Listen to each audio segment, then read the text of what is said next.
Shalom à tous, Baruch Hashem. On a le sroud de continuer ensemble le jardin de la richesse, le guide pratique pour apprendre à devenir un riche, véritable et authentique, V'ad Hashem Yitbarach.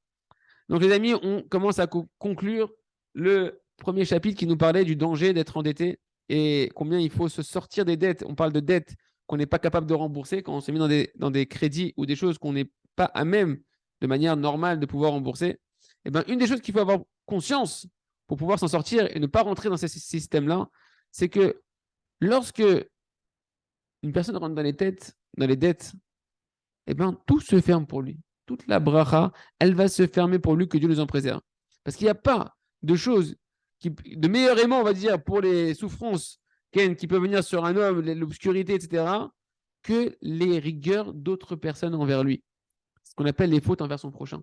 Quand tu fais souffrir une autre personne, Hachem, on sait qu'à Kippour, il pardonne tout, sauf les fautes envers le prochain, ça dépend de est-ce que tu as consolé ton prochain. Tant qu'il t'en veut, Hachem, il ne peut rien faire. Donc les rigueurs, elles continuent à tomber sur toi et Hachem, il est impuissant, Kaviachol, à arrêter tous les malheurs qui viennent des rigueurs que l'autre, il a sur toi. Or, un homme qui doit de l'argent à des gens, à des êtres humains, qui s'est engagé de rendre cet argent-là à un certain moment donné, et qui ne le fait pas, et qui ne se donne pas les moyens de le faire alors qu'on lui réclame cet argent-là, il est en train de faire souffrir des êtres humains. Ce sont des fautes envers le prochain. Et ça, il n'y a rien qui nettoie ça.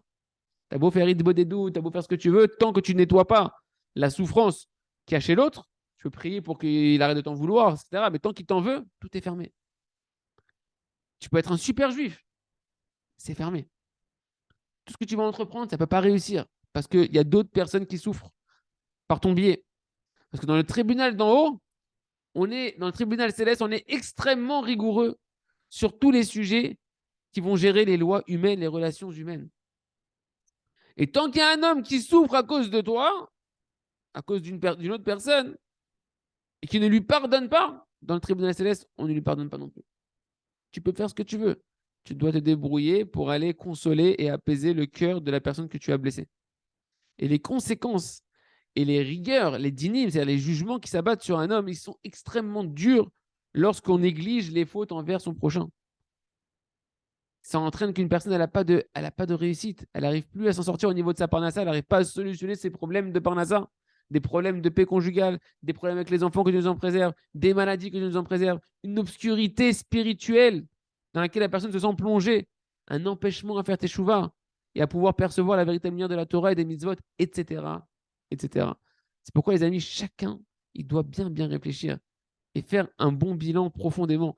Est-ce que ça vaut le coup d'emprunter de l'argent que je ne peux pas rembourser et d'attirer sur moi toutes ces rigueurs et ces jugements divins et toutes ces souffrances qui n'ont pas de fin tant que je ne console pas le cœur des gens à qui je dois de l'argent.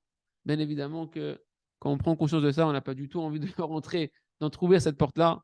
À m'attacher, mes amis, que chacun se renforce de faire de la tfila, prier Hachem, faites teshuva, mais n'empruntez pas de l'argent que vous ne savez pas comment rembourser et que si on est dans cette situation-là, alors de bien continuer à étudier le shiur pour apprendre comment se sortir de ça et comment attirer la bracha de la parnassa sans forcer les choses par des emprunts et des crédits qu'on ne peut pas rembourser. Trazak ve nitrazek.